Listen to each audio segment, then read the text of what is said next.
Hey guys, I'm Richard Fitzgerald. This is Dubai Works, where we interview the business leaders making a difference in this great city.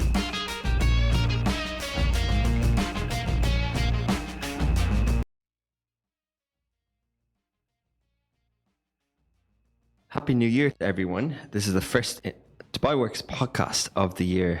There's been some nice New Year announcements. You'll see on Smashy Business Instagram that Ras Al Khaimah broke 2 world records for their fireworks, and His Highness Sheikh Hamdan as ban for single-use plastics came into effect on the 1st of Jan, which was earlier this week. This is a pre-record. I am traveling to the US, where I'll be attending the Consumer Electronics Show, CES, in Las Vegas.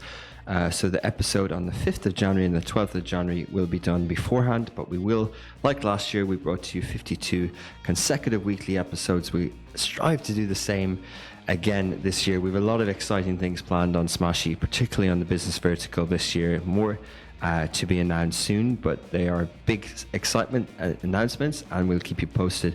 Another thing I would point out is that the Emirates Drifting Championship, which takes place annually in Yas Marina Circuit, that's on the 6th of Jan, and Smashy Sports are the live production and media partners streaming that as well. We are currently running an offer, a New Year offer as well, that you can take avail of. So if you go on to smashy.tv, you can subscribe there and watch any of the 250 previous episodes of this show. But enjoy the conversation. It's all about AI, perfect topic to start the year with. And really interesting company being built out of Dubai.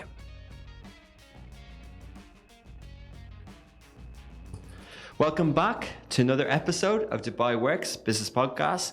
Our guest today is Talal Thabet. He's the CEO of Haltia.AI.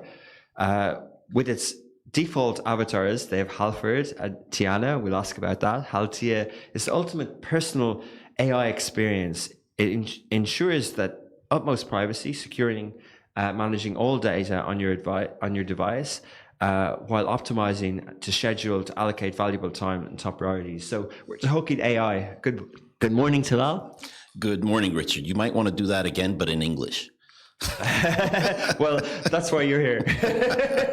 You can see I'm in trouble understanding what it is, and I think it's such a great way to start the year, because last year it was very much AI was one of the top words. I think if the dictionaries introduce new words, obviously it's been there a while, but it's the most searched term and everything like that. So how did you get into the AI space? Well, actually, my friend and partner, the individual who's building Haltia.AI, the CTO, came to my house. He's an old friend, and came to my house and sat there and explained to me everything that Haltia.AI was going to build, right? In terms of I guess what most people would call an AI assistant, but this is way more. And so he started talking to me about his vision at, about 2:00 in the afternoon. And by about midnight, he said, "I want you as the CEO and as my partner." And I said, yes. That's how I got into it. Yeah. So what's your background to that point? Okay. So my background is kind of varied. A large chunk of my career has been in marketing. I started my career as a broker in the city of London, 1990, right? And then I went into do a second degree in fine arts, right, in Michigan.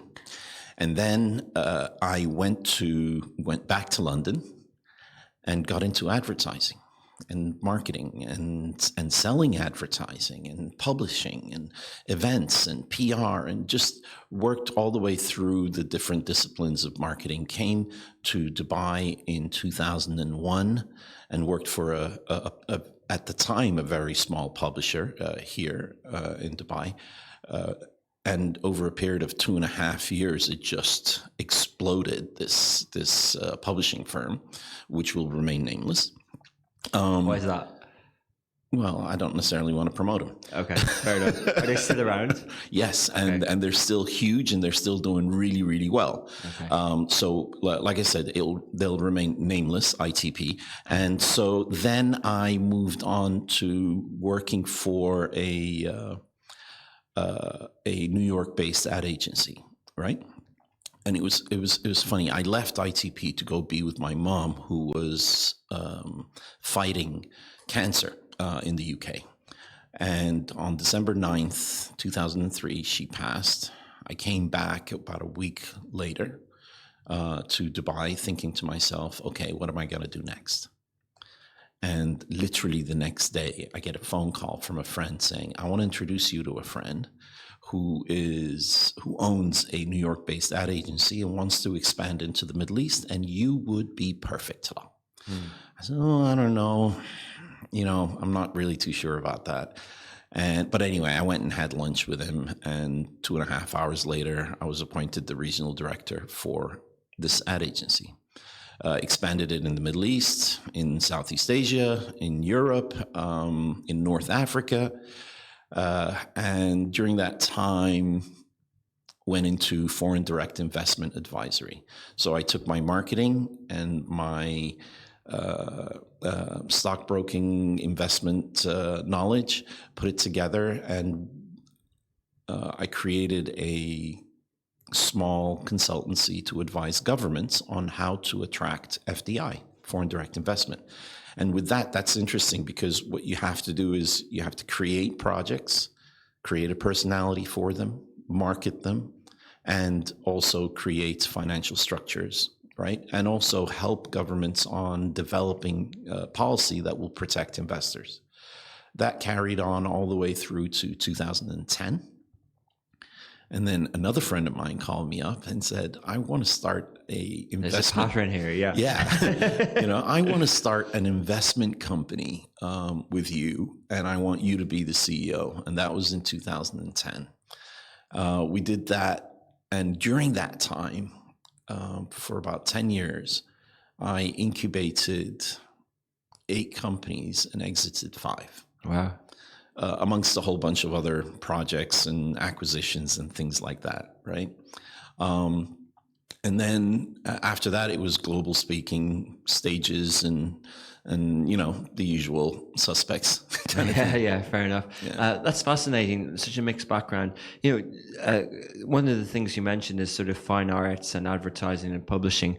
It's often people who study creative topics and courses, they do end up in a commercial world and advertising.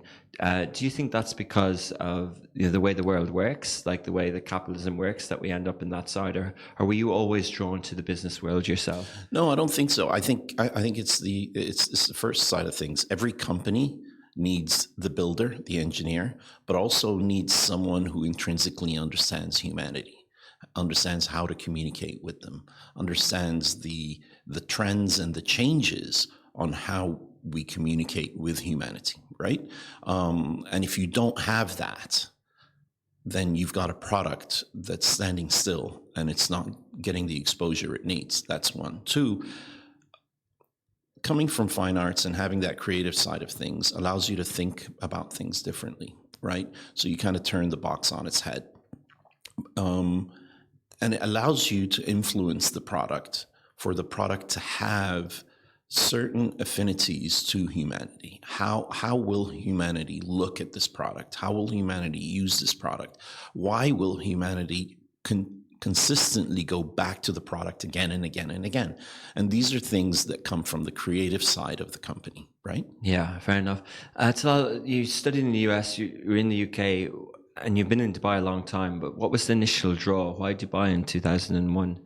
Okay, are you ready for this? It's got nothing to do with business. I sense a girl or something. No. It's funny. I was doing really well in the UK, top of my game, winning awards and whatnot.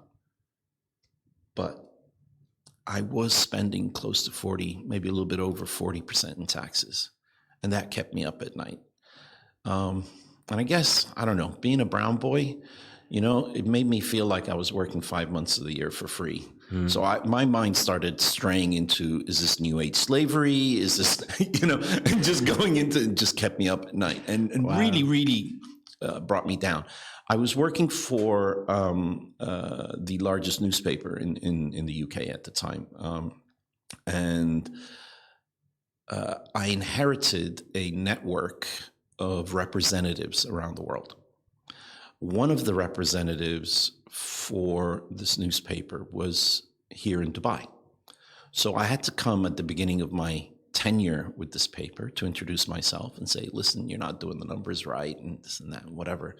So I came to Dubai. I'd never been to Dubai before. Which newspaper was it? It was the Daily Mail. Okay. Okay, so... was that the 7 days element under the No. Daily Mail group? This was an actual Daily Mail was being published here at the time. Well, it wasn't being published here. It was there was a representative who sold advertising I get it, yeah. into Daily Mail products. Yeah. It wasn't necessarily the newspaper. It could be, so the Daily Mail had a lot of different products, from trade titles to other consumer titles and things like that. Yeah. And so the representative here sold advertising. And you were on the commercial side of the operation side, yes. Not the journalism. Yeah, okay. Commercial side. So I came to visit, and I remember it was February of 2000. And my first year at university, during my first degree in the UK, back in '87, I think it was, I made a friend that first freshman year, right, at Richmond in the UK, and that friend I remembered was from the UAE. So, I got in contact with him saying, "Hey, I'm coming to Dubai. Are you going to be around?" "Yeah, absolutely, no problem. Let's hang out." He says, I think the second night I was here, "Let's go for dinner." And I was really busy. I'd been to the exhibition, the meetings, things like that. I got back to the hotel, got dressed up. He picked me up in this beautiful convertible. It's February. The weather is gorgeous. And he took me to a Japanese restaurant on the water. All right by, I could hear the waves just splashing on the rocks. There's a DJ playing, and we're eating outside. And I'm thinking the contrast of where I'm going to go back to. Yeah, it was freezing in London at the time, yeah. And I turned around to my friend. You were so... I said, "Ronnie, is this how you guys roll? Or is this something that you guys don't do often, but you're just flexing, right?" And he goes, "No. We do this all the time." And I thought to myself, I need a piece of this. This is, it's not fair. The amount of time I work and what I achieve in the UK, and I can't have this quality of life. Amazing. And I don't pay taxes here, right? In terms of income tax. So I was blown away. I said, "Ronnie, I need a piece of this." He goes, "Well, find a job out here." So my whole flight home was just thinking, how am I going to get myself to Dubai? That's amazing. You spotted something that took others a lot of time to spot. But so 22 years later, 23 years later now, or so, just wanted to touch on something else because we really want to get into Haltia, but the incubator exit type space, right? Like, what was that, and what was your role, and how were you successful at that? Okay, so that was simple. Right. What we built was a multifamily office. If you're going to put us in a box, is it like a studio? Like, would you classify it as a studio, as in they have lots of different no startups? So I was the CEO, and I built it as an administrative company. All right. Okay. So centralized HR, centralized legal, centralized accounting, centralized marketing, etc. Right. All these departments, and then these departments would lend themselves to the new ideas. Right. And so each department could be working for 3 or 4 companies at the same time, owned by us. So this administrative company then, which was the first startup in and of itself, then attracted investors and said, "Okay, so what industry or what sector have you been thinking about?" But your investment advisor said, "No, we're not going to help you with that," right? And so we got investors, and by the way, most of them were friends, saying, I always wanted to do a restaurant. I always wanted to do a cafe. I always wanted to do an advertising agency. So that's what we did, right? And then some wanted to do a construction company. Some wanted to do a construction project and sell it off and move on to the next project. So we did that. And every single incubation was, we hired consultants specific from that sector to, to help us navigate the pitfalls of that sector. And every single company was sold. The ones that didn't sell, all right, so out of the 8, we exited 5. The other 3 are actually still operating, right? Just on a lower level. They exit like a successful exit, not like, hey, we're not doing well here. Like No. Sold the company. Wow. Yeah. Great. And was that the idea, obviously, from day one? Yeah, you knew what you were doing. Yeah, from day one, everything was designed to be sold. Okay. So we even, so from day one, what we did was we created standard operating procedures for each company, HR policies, all of that from day one. That's amazing. And so nice return for those people. So that brings us now really up to Haltia and that sort of 2 p.m. to 12 p.m. conversation with a friend where you got a new job. But tell us, what differentiates, distinguishes, Haltia from other players in the AI industry? Okay. Let me first tell you what Haltia.AI is, right? It's a personal AI. What does that mean? Everybody's building an AI assistant. That means if you download the AI assistant and I download the AI assistant, we're going to be treated the same. But imagine a personal AI that evolves with you, that is able to be personal from the perspective of understanding you, learning from you, and unlocking time. Right? So it can send emails, it can write a message to your girlfriend and say, I'm going to be late because I got to write the speech for my CEO. And then the AI says, well, no. I'll tell you what, Richard, you go have dinner with your girlfriend, right? Let me write the speech for you, right? Yeah. So that's unlocking time, and that's the difference. Okay. So, okay, fine. Also, the way it's built, which I'll let Arto Bendikin tell you more about that because he's the engineer. He's your CTO guy. Yeah. Yeah. And was he the guy who called you? Yes. Yes. So this company is his idea. And it hasn't launched yet. No. So if we go on to Haltia.ai website, we see what it's promising, but we can't use it today. No. And I don't want to push too much on the CTO part of it, the tech side, but I assume it's built on top of an OpenAI or a large language model. You're not inventing a model yourselves, you're building on top of one. That's correct. It's not OpenAI. What we've done is we've taken, and this is the genius, right, of Arto really, and his team. We've taken a small LLM, a large language model, right, and placed it on a device through quantization, which in English means compression. Okay. Right? To guys like you and I should say. Yeah. It means compression.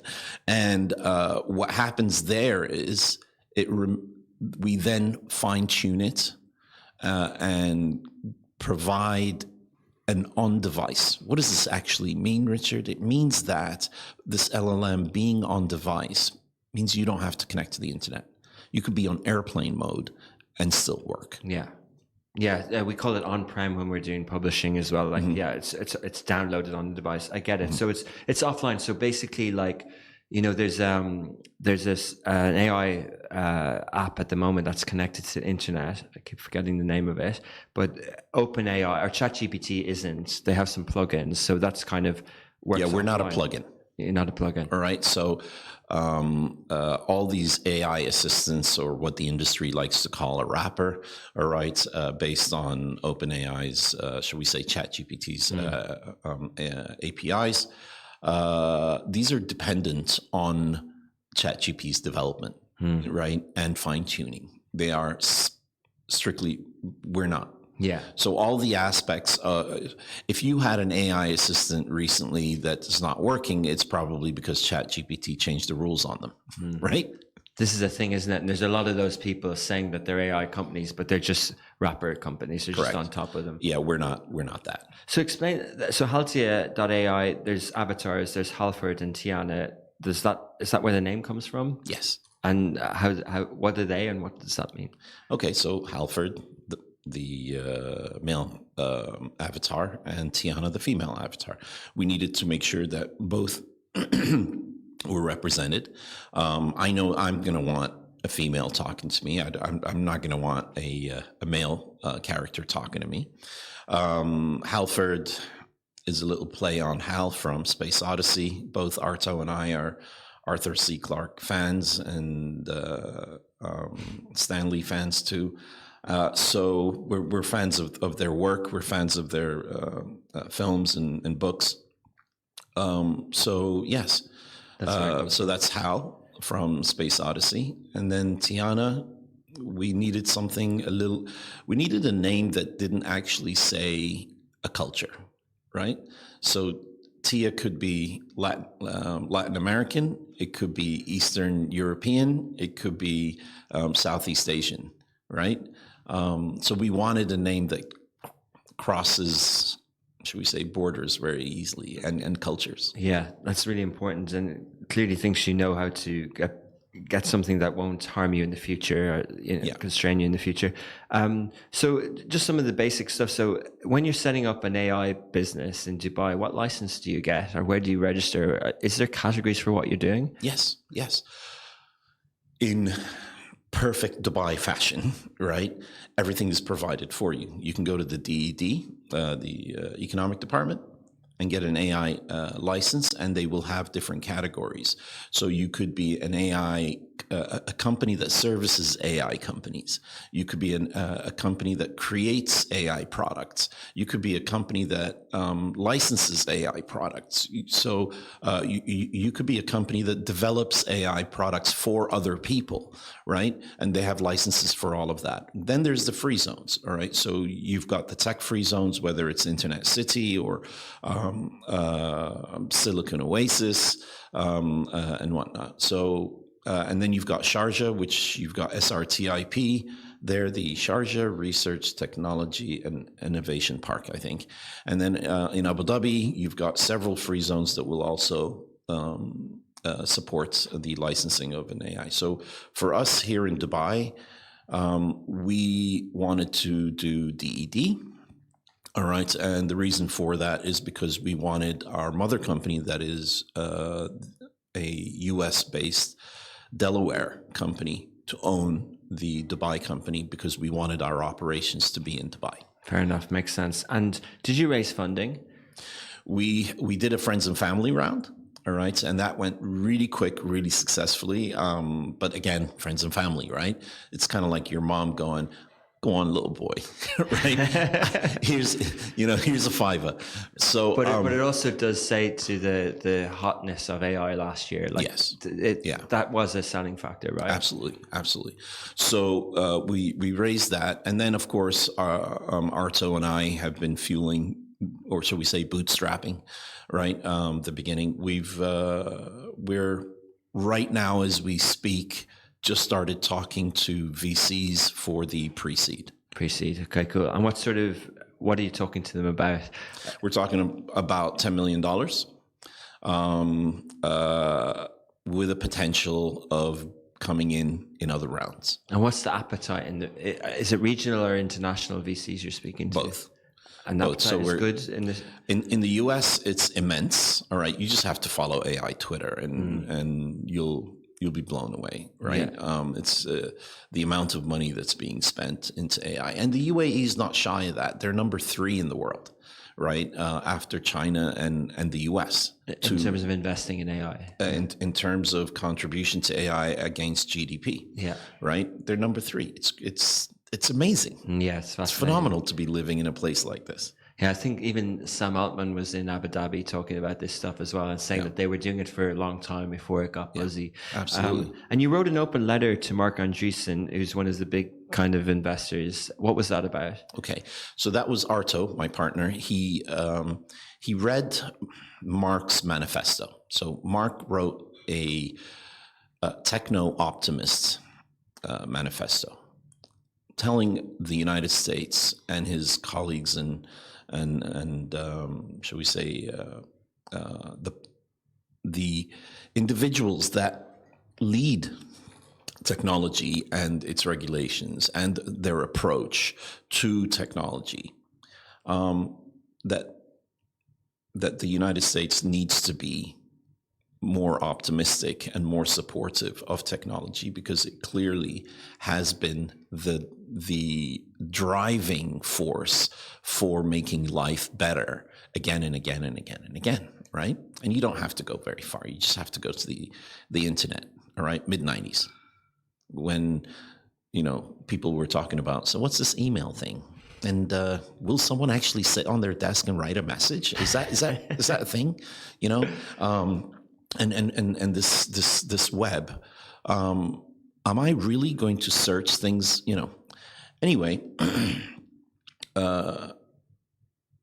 the thing about Marx's manifesto is that it talked about the people need to be braver, have more courage, and stop moving so lethargically towards what technology can do, right? And yes, we need to see what it can do and then figure out what's the best way to use it. And Arto feels intensely the same, right? He feels that technology is the driving force for humanity's progress, right? In every field, even socially. And so living in Dubai, Arto moved out here about 3 years ago, I think, or maybe a little bit more. And he's seen it. He's felt the Dubai energy. He's been bitten by the Dubai bug, right? And he sees how uninhabitable should we say the geography is, and without technology, everything that we see here in Dubai would have never been built, or the the living standards that we have, et cetera, et cetera. So he decided to write an open letter to Marx saying, great manifesto, but you should take a look at Dubai. You should take a look at what Dubai has been able to do over the last 20, 30 years or more, right? And turn desert into one of the top 5 visited cities in the world. So, and did he get a response? Well, it went viral, all right? He got a lot of responses. Obviously, anytime you say something nice about Dubai, Twitter likes to start saying, well, if I had all that oil money, the usual thing, right? And it's ridiculous because they're talking out of their rears. But I don't think he's got a response from Mark in particular. Yeah. What's his co-founder's name? Horowitz. Yeah, Ben. Ben's been at the FII in Riyadh a good bit last 2 years. So that's true. So at least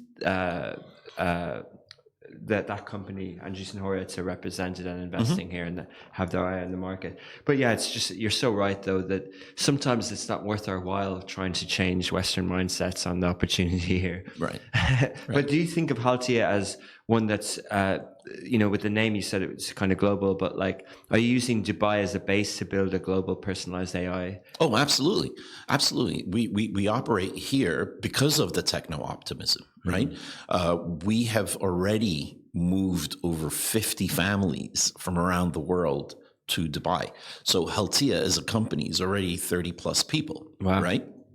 Bootstrapped, yes, but 30 plus people. And some of the best engineers are helping us build the product. And all your tech team are based in Dubai? All based in Dubai.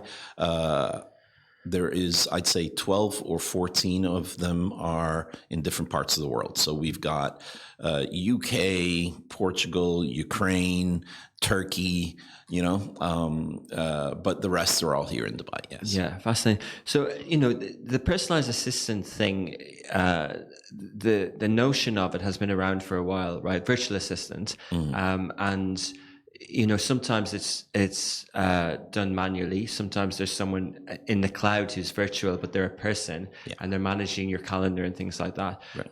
But your idea is that AI would do it, not an individual. Right. And why do you think it hasn't gone mainstream even in that previous approach? Why do you think that we all don't have... It wasn't useful enough. Okay. Simple. It wasn't useful enough. It was huge limitations, and it wasn't private. So let me explain something to you, Richard. You're on social media, I assume. You put pictures on social media. Maybe you and your friends having dinner. Maybe you're celebrating something. Okay, great. But that's your choice, right? You're curating what you want the world to see about Richard. Okay. But with a personal AI, this is not for the world. This is for your goals, your achievements, what you want to succeed in life. And so you want to unlock time. You want to be a little bit more efficient in what you do and in the way you live, just so you can spend, I don't know, a couple more hours at the pub or climbing your proverbial Mount Everest, right? Okay, so that means you need to get really, really personal with that personal AI, right? You're going to talk about things that you don't want to put on Facebook, you don't want to put on Instagram. So if that personal data and personal engagement between you and the AI is on a cloud, it's breachable. So you would hesitate. But if it was on device, and even Haltia.AI doesn't know your engagement, it's extremely private, you would feel a lot more comfortable being personal with the personal AI. Oh, so even not only is the data on device, the cloud is your own servers. It's not a public cloud. We don't use clouds. Okay. We use your phone. Okay. So you've got the LLM on your device, and all your engagement remains on your device. We don't have access to that. But it's on some cloud somewhere. Nope. Okay. God, I don't understand all this tech stuff. But so I get it. So the main selling point is the privacy, but also the automation, the avatars and the technology that goes involved in that. Yes, absolutely, and being integrated too, and your ability to do several different functionalities way beyond what an AI assistant can do. Do you ever think of hardware? Like because there's some trends at the moment with AI, human, this device, this pin or something like, and there's, I'm going to CES next week and I expect a lot of consumer electronics around AI because at the moment things are built on apps and phones, but was that come into your thinking at all? Maybe in the future, but for now, we're launching on iOS and macOS products, right? So that's all we need. We're not a company that requires huge, massive investment because of data centers and cloud services and things like that. The genius about Haltia.AI is that we're using, it's not us who's you're using your device to house the LLM and to house the interaction, right? All your personal stuff remains on your device. Now, let's say you're at home, right? And you want to use it on your desktop, you can. And that LLM would be bigger, right? Because you've got more bandwidth on the hardware there. So what we're saying is it's personal to you. And this is the amazing thing, all right? We are the most secure, adaptive personal AI in the world, coming out of Dubai. Adaptive meaning? It adapts to your engagement. Okay. So going back to the analogy of going for dinner with my girlfriend. Okay. Right. So what's different to me putting a prompt into, like taking 5 minutes doing a ChatGPT prompt to write that essay or article versus how you remove that 5 minutes even? Like what's the use cases? Like how much of these things are you going to be able to automate? I don't understand what you mean. Will you have access to my calendar and will I have a chat with Haltia.AI and ChatGPT doesn't have access to your data, right? It doesn't have access to your contacts. It doesn't have access to your old conversations. It doesn't have access to your emails. It doesn't have access to your travel plans. Whereas your personal AI should. Okay, fair. So okay, cool. So then if I'm going somewhere, are you proactive? Are you kind of suggesting things as well, or is it? Yes. Yeah. Yes. So, like I said, send my girlfriend a message, right? I'm not, I can't show up. I'm sorry, sweetheart, or I'm going to be late. And he says, and you say, because I got to do something for the CEO. I don't know, write a speech or something, right? And your personal AI should have the initiative to tell you your girlfriend's more important than this. All right. So let's figure out a way of getting you there. Yeah, but I got a speech. What's the speech about? I don't know. Why CES is growing year on year. Okay. How many minutes is it? It's 5 minutes. Okay. So that's about 1,500 words, right? Give or take. I'll write it for you. I'll send it to you. All right. And while you're in the car driving to your girlfriend's dinner, I'll read out the speech to you and you can tell me what changes you want. No way. Okay. That's pretty good, isn't it? That's a personal AI, right? Yeah. Now tell me ChatGPT can do that. It can't. No. Yeah. Not at all. Yeah. Or any other LLM for that matter. Yeah. Fascinating. So this is the use case that you've gone with. This is the sort of category of AI. But what are the other things that excite you in the AI space, and especially looking at this year ahead? Like, up until now, it's a lot has been, interesting for us. It's been around content, which we didn't expect. We didn't expect technology software to be so focused on content, like with generative AI. But a lot of the chat last year, up until then, has been around content. But this isn't content. This is this is utility, I guess. Yeah. Well, if the internet gave access to information, all right, it gave accessibility to information to everyone, right? Or at least that was the idea. This revolution, right, is about giving intelligence to everyone, giving that accessibility, right? So accessing information in the 90s was a huge boom, Richard, massive boom. Trillions of dollars created, millions and millions of jobs created, industries, new sectors, new segments created.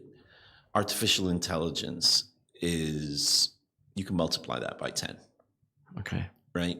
So if you were investing in the mid-90s on the internet, or worse, all right, you got into the mid-2005s, late 2000s and went, damn, I missed it, right? Well, this is it. And it's bigger and better, and it's moving way faster, much, much faster. So if you're going to miss it, well, you're going to miss it a lot quicker. You're not going to have as much time to get into it, right? As you did with the internet. So what excites me? Health. What excites me is what I said earlier, accessing intelligence to everyone. And that to me really is amazing, because it's not only, see, the internet is about recall, right? What did Richard say in 1999 on blah, blah, blah, right? And it shows me an article where you mentioned something. Recall, that's what it is. AI is recall plus intelligence. And if you have that as a human being and you add creativity on top of that, sky's the limit, right? So imagine having Haltia in your pocket. You've got recall and intelligence, but specific to you, specific to your conversations. You're going to CES. How many times have you been to CES? I haven't been. Oh, you haven't been? All right. I usually used to do South by Southwest, but now doing the CES one. Okay. Have you been to JITEX? Yeah. Okay. How many times have you been to JITEX? Over 5, 6, 7, maybe. Okay. And you meet people there, or you just kind of wander around? Both. Okay. So imagine Haltia. Yeah. Imagine Haltia looks at you and says, Richard, remember last year you met a guy called Frank, right? He was the guy that worked at X company.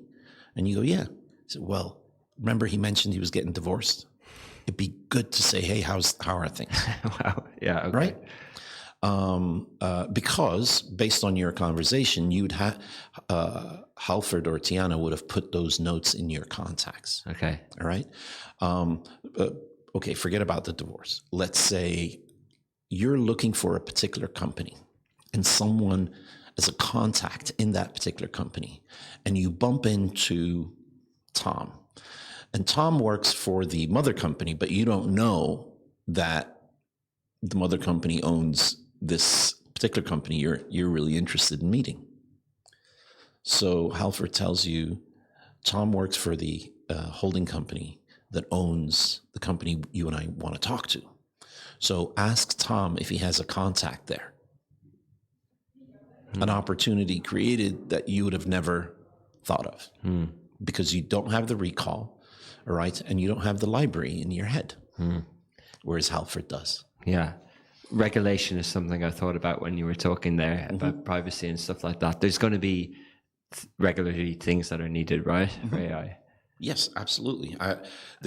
That's what the world is failing at the moment in a huge way, massively. What you have to remember is regulation slows things down and slows progress down only for the big boys to be able to catch up. Yeah. So I don't believe in regulation, nor does Arto. I do believe in doing things with the right values and morals and ethics. And Dubai is perfect for that. Dubai's already shown how progress and technology can provide an amazing living standard and still have the right morals, values, and safeties. Yeah, it's great that you mentioned sort of Dubai as well. But what's your view on the region? It's often called an emerging market. Do you think that it's well positioned, say, with this crossover with the AI opportunity? Do you think the wider Gulf and even the wider Arab region is well positioned? Yeah, absolutely. Look, Saudi Arabia is doing amazing work with AI, and I think they're going to do even more, especially with the line in NEOM and the giga projects. For those kind of giga projects to work, you need AI. Yeah. All right. And it's only AI that's going to be able to organize you as a city, right, and make things move smoother and less, should we say, less complicated. But going to your point about regulation, the EU's just passed something, and it's basically going to put the EU back in back a few years, all right, and allow the world to just pass. I've never been a Brexit fan. But after those regulations, I started finding a reason why Brexit was a good idea. Fair enough. I kind of tend to agree with you. Like, I think regulation is important. Like, it would have helped a lot of issues with social media if there was a bit more regulation. A lot of, it would have forced companies to be a little bit more like not move fast and break things, and a little bit more sensitive on the harms that they have on society. I'm very pro social media, but and obviously, like, think tech is not good, but. When I hear stories like that, I didn't hear it, but also there was a reference around GDPR in the UK or in Europe. This is the privacy regulations that's in about 5 or 6 years now. And all it's done is created fines. All it's done is put more money in their coffers. Like, it hasn't improved anything. Look, you're absolutely right. Bad people are always, whether you have regulations or not, bad people are going to do bad things with good technology. This will always happen, right? So we don't need regulation to slow progress, to slow development. What we need is policing. And that's different. Policing is different than regulation. Here in Dubai, we have a law that says I can't go on to Twitter and say Richard is blah blah blah. Bloody, incredible person. You can do that if you like. Yeah, I can say wonderful things about you, but I can't defame your character on Twitter. Well done. I totally agree with that because we don't go anywhere. with that kind of negativity. We it doesn't help us move forward, right? Agree. And it keeps us a society of care and kindness onto others. And I love that. And that's why I'm here. I've got 2 children, Saif and Hannah, that were born here. And I love the way they have flourished in this society and myself too, rather than constantly being worried about their independence. You know, in other societies going, well, what time are they coming home and where are they? And, are they hanging around with the wrong people? And, oh my God, they're taking a cab on their own or they're on the metro on their own. No, I don't have those worries. But I tell you what, if I was in London or New York where I grew up, yeah, I would be worried. Fair enough. Coming to the end, so just, it is the second day of the year, I think. It's hard to keep track of days at this time. But only until midnight, Richard, and then it flips. There's a flip. That's a reminder. Thanks, personal assistant. Virtual assistant. So thanks, Haltia. Roadmap for this year, 2024, what are we looking at for your company? Okay, so we are looking at talking to investors in order to accelerate our build and accelerate to launch. We are so we'll be talking to investors in Silicon Valley. We'll be talking to investors in New York, in London, and also here in the region. Right. We are all about building. I can't tell you the functionality that we're adding on, but what I can tell you is a lot of the functionality that's coming on is specifically to show in the short term, like within the next 30 days, is to show investors how it works, right? Again, because we don't want to give away too much. We don't want to give away too much equity because we'll be raising money all the way through the year. Right. We're going to be working on our marketing campaign, global marketing campaign, and watch this space. It's going to blow your mind. And the number one thing is to recruit and bring people here to Dubai, because best of breed, if you're going to build the best, you need the best of breed, right? And so to encourage the best of breed to come to Dubai, live in Dubai, and work with us in building the most secure and only adaptive personal AI in the world. It's really positive. But just a comment on that, people say the talent in the region, but there is talent here, obviously, but there's also, Dubai does attract talent. It's not that big a sell, right? You can get them here. Yeah, absolutely. Look, if you were going to talk to me 20 years ago, yes, it was a hard sell until you brought them here, all right, and left them a day on the beach in February. And then it's like, yes, of course, right? But today, no, the best of human capital is coming here. The best thinkers, best minds are here. Yes, not all of them are here. And what we need to do is attract, it's not just the best minds, but we need to attract different types of engineers, right? So within our company, we've got a core department, an infrastructure department, a product department, a data department, a research department. So a lot of these great minds need to be specific and vertical within these, shall we say, skill sets. Fascinating. Really positive note to finish on. Thanks a lot for sharing. I'm really glad that we had an AI focused conversation at the start of what will be an exciting year. I'm wishing Haltia all the best. Thank you, Richard. It's been fun talking to you. And we haven't even covered, shall we say, under the skin yet. All right. We've been very up top. What I would like to ask you is you should get Arto Bendikin in here and let him talk to you about, you see, for me, it's really easy to talk about Dubai. 23 years, right? For him, the interesting aspect is that he's only been here for 3 years. What has he seen and how does he see it? And he's quite an interesting character. We will. Good tag team. Yeah, we'll bring him back. Fascinating company to follow. And I'm glad that you've chosen Dubai to build your company. Thank you. Thanks a lot. All right. Thank you to Talal to explaining what Haltia.AI will be doing for us all in the future. Fascinating company, fascinating times for AI for sure. We'll follow it and them closely as it grows.